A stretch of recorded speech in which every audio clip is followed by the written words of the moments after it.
Hello, Reddit. My name is Sarah. I'm 34 years old, and let's just say my relationship with my family has always been complicated. But nothing compares to what happened when my dad had a heart attack and everything fell apart. To give you some background, my dad owns a construction company. Well, own might be the right word now. Carter and Sons Construction. Yeah, Sons. You can probably guess where this is going. I grew up around the business. Site visits, payroll spreadsheets, and blueprints were as familiar to me as homework and soccer practice. By the time I was in high school, I knew the business inside and out. I worked summers in the office, learned to manage the books, and even handle some of the smaller renovation projects myself. But when it came to taking over the company someday, my dad made it clear, this business is meant for a Carter man. It's tradition. Enter my younger brother, Ryan, golden boy, star quarterback in high school, went to college on a football scholarship, then chased his dream job in sports management. He never showed the slightest interest in the family business until everything went sideways. It all started last year when my dad had a heart attack. It happened on a Tuesday morning. I was at work. Nothing glamorous. Just a steady job in project management for a construction firm across town. When my phone buzzed, it was my mom. Her voice was shaking as she told me Dad had collapsed at the job site and was being rushed to the hospital.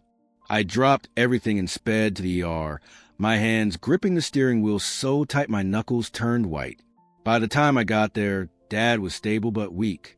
The doctor said it wasn't life-threatening, but he needed to slow down. No more 12-hour days in the sun. No more climbing scaffolding like he was still 30. Sitting beside his hospital bed, I tried to reassure him. Dad, it's time to take a step back. Let me help with the business. I know how everything works. I've been involved for years. But before he could answer, Ryan walked in, fresh off a plane from California, still tan from the beaches. He looked every bit the prodigal son returning home. Dad's face lit up like a kid on Christmas morning. Ryan, you came. Dad's voice cracked with emotion. Of course, Dad, Ryan said, all smiles. I wouldn't be anywhere else. I stepped back, feeling that familiar ache in my chest, the one that always appeared when Dad looked at Ryan like he hung the moon. I should have known what was coming next. A week later, Dad called a family meeting at the house. I arrived early, notebook in hand, ready to discuss how I could step in and help run the business. But the moment Ryan walked through the door, I knew my plans were about to be derailed. Dad cleared his throat, his hands clasped tightly on the table.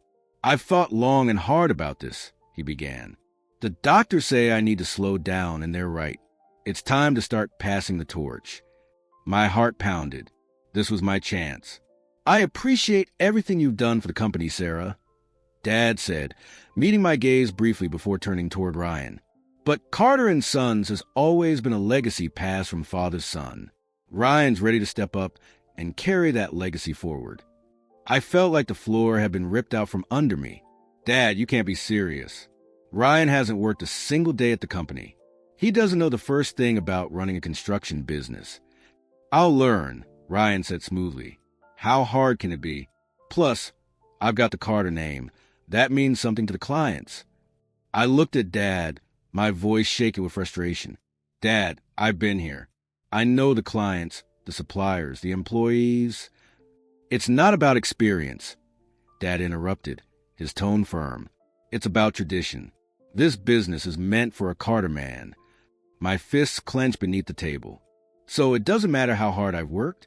Just because I'm not a man, I don't deserve a chance. Dad's gaze didn't waver.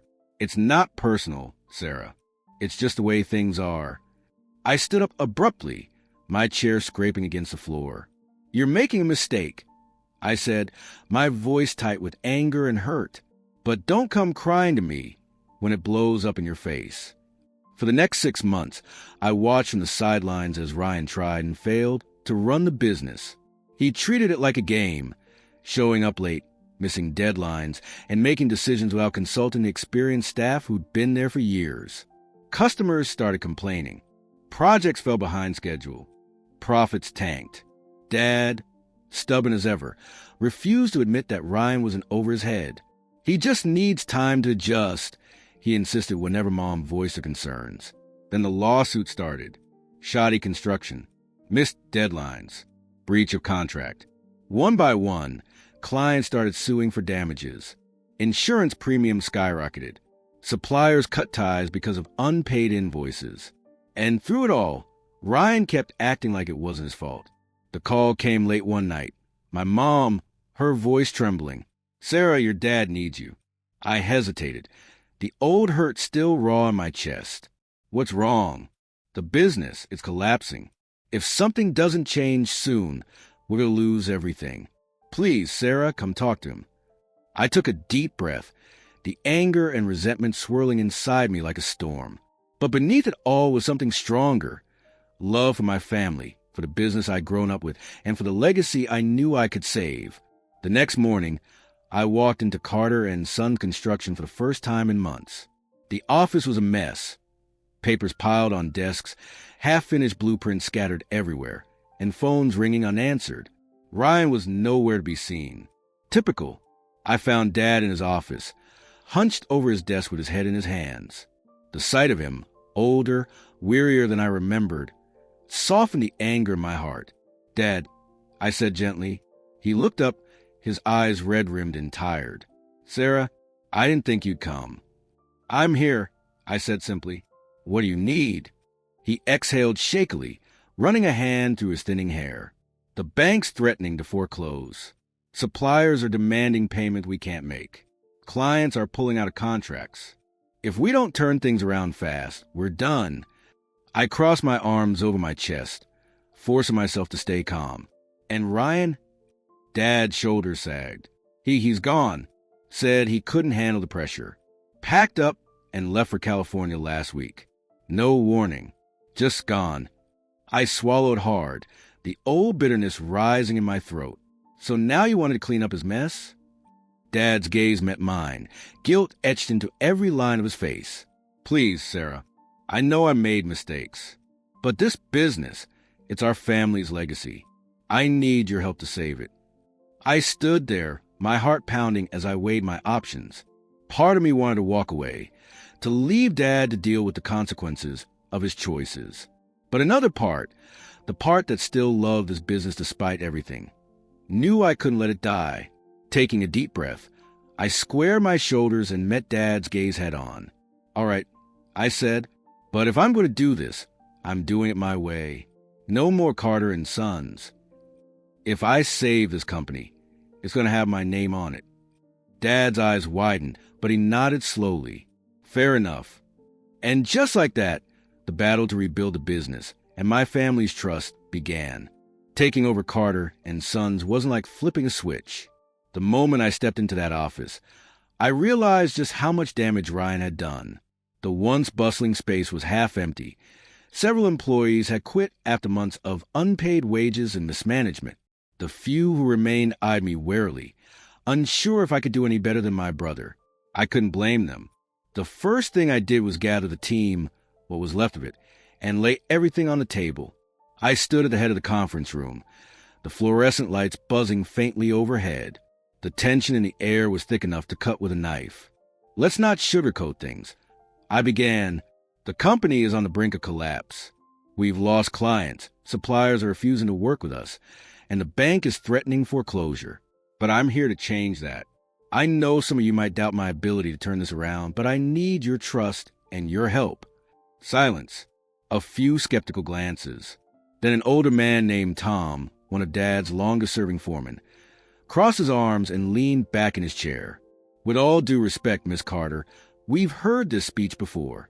Your brother said the same thing when he took over, and look where that got us." I met his gaze without flinching. "I'm not Ryan," I said firmly. "I've worked in this industry for years. I know how this business runs, better than Ryan ever did. But I won't pretend I can fix everything overnight.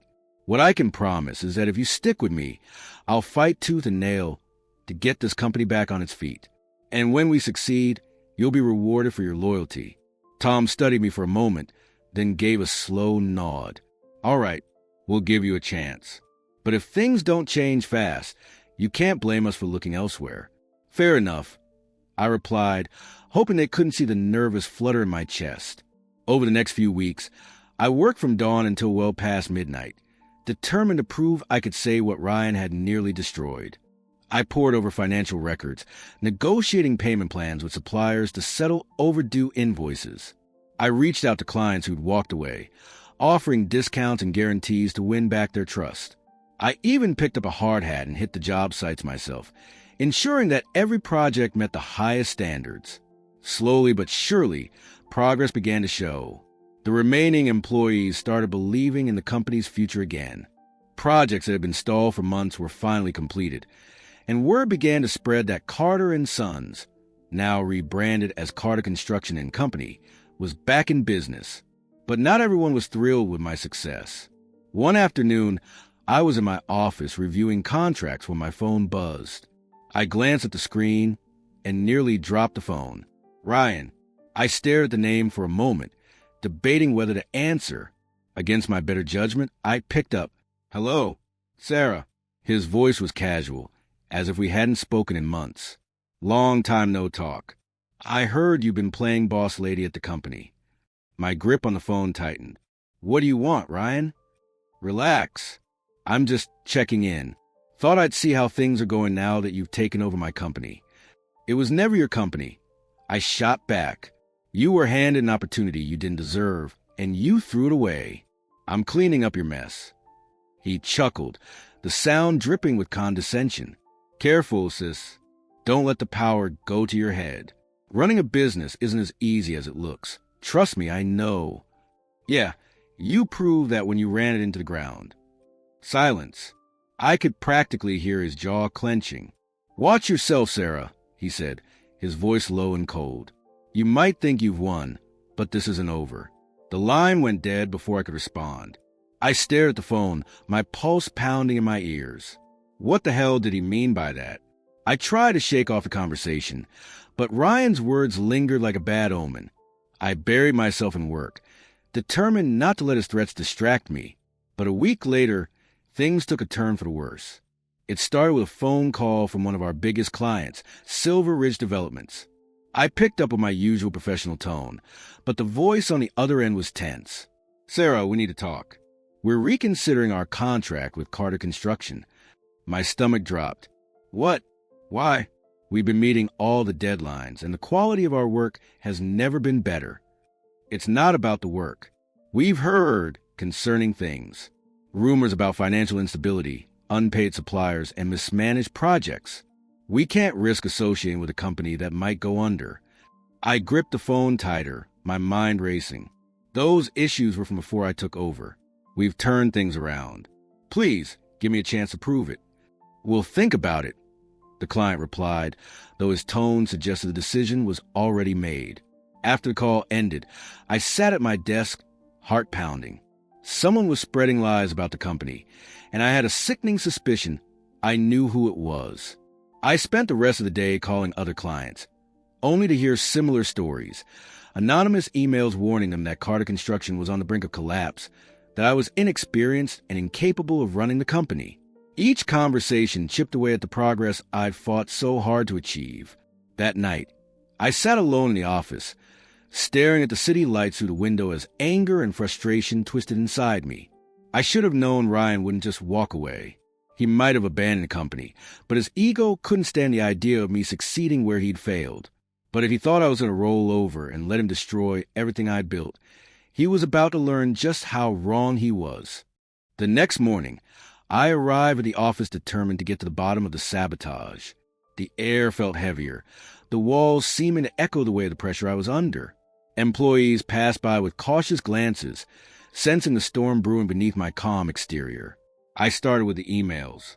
Logging into the company's server, I scanned recent messages from clients, searching for anything suspicious. It didn't take long to find what I was looking for. Anonymous emails sent from a burner account, each one packed with lies designed to destroy my reputation and the company's future. Carter Construction is still drowning in debt, and their new manager doesn't know what she's doing. Don't trust them with your projects. You'll regret it. My stomach twisted as I read through message after message, each more vicious than the last. There was no doubt in my mind who was behind this. Ryan. I called Vanessa, my lawyer, and laid everything out. This has gone too far, I said, pacing the length of my office. He's not just trying to ruin my reputation. He's sabotaging the entire company. Can we take legal action? Possibly, Vanessa replied. But we'll need concrete proof that Ryan sent those emails.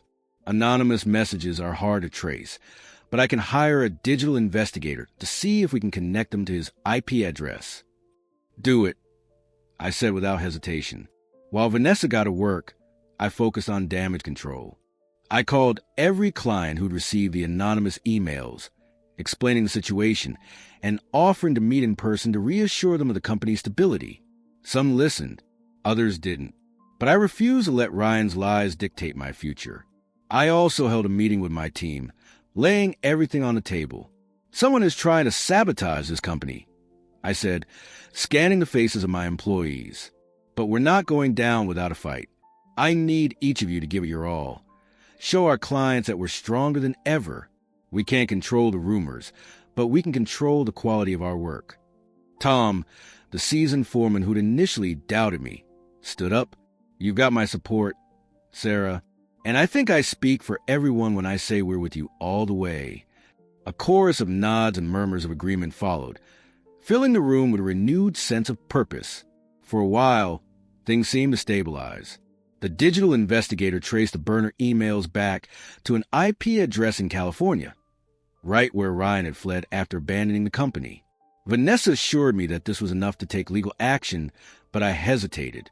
As much as I wanted justice, I couldn't shake the nagging fear that dragging this battle into court would only prolong the chaos.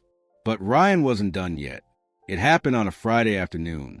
I was in the middle of a meeting with a potential client when Tom burst into the room, his face pale with urgency. Sarah, you need to see this. Now. Apologizing to the client. I followed Tom to the main office, where several employees were huddled around a computer. My blood went cold as I saw what they were looking at. A social media post from Ryan's account. Carter Construction might have a new name, but it's still the same sinking ship. My sister thinks she can save it, but she's in way over her head. Don't trust them with your money. You'll only end up disappointed. The post had already gone viral, with dozens of shares and comments fueling the fire. Competitors jumped in to take advantage of the drama, while former clients chimed in with mixed opinions. Some defending the company, others piling on the criticism. Unbelievable, I muttered, my hands clenching into fists. Should we respond? Tom asked, his brow furrowed with concern. No, I said after a moment's thought. We're not going to engage with him publicly. That's exactly what he wants. Instead, we're going to prove him wrong the only way that matters, by delivering results. Tom nodded, and the employees returned to their work, determination etched on their faces. That night, as I sat alone in my office, I stared at the city lights beyond the window, the weight of everything pressing down on my shoulders. I'd fought so hard to rebuild the company, to prove that I was capable of succeeding where Ryan had failed. But his relentless attacks were pushing me to the brink. My phone buzzed on the desk, and I glanced down to see a message from Vanessa. Vanessa, we have enough evidence to press charges for defamation and harassment. Let me know if you're ready to move forward. I hesitated, my thumb hovering over the screen. Taking legal action would mean dragging our family's name through the mud even further. But if I didn't stand up for myself now, Ryan would never stop. Taking a deep breath, I typed a single word. Me do it. The next few weeks were a whirlwind of legal proceedings and business recovery.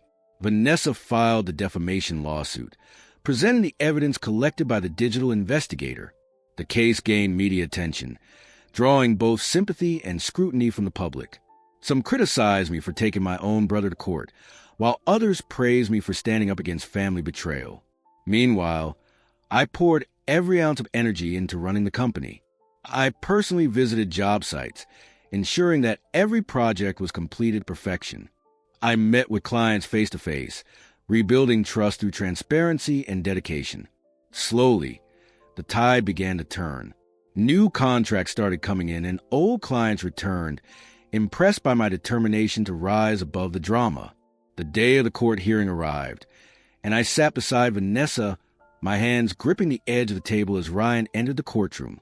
He looked disheveled, his once confident demeanor replaced by a nervous tension he couldn't hide. As the judge read through the charges, Ryan avoided my gaze, his shoulders slumped with the weight of his actions. Vanessa presented the evidence clearly and concisely, leaving no room for doubt.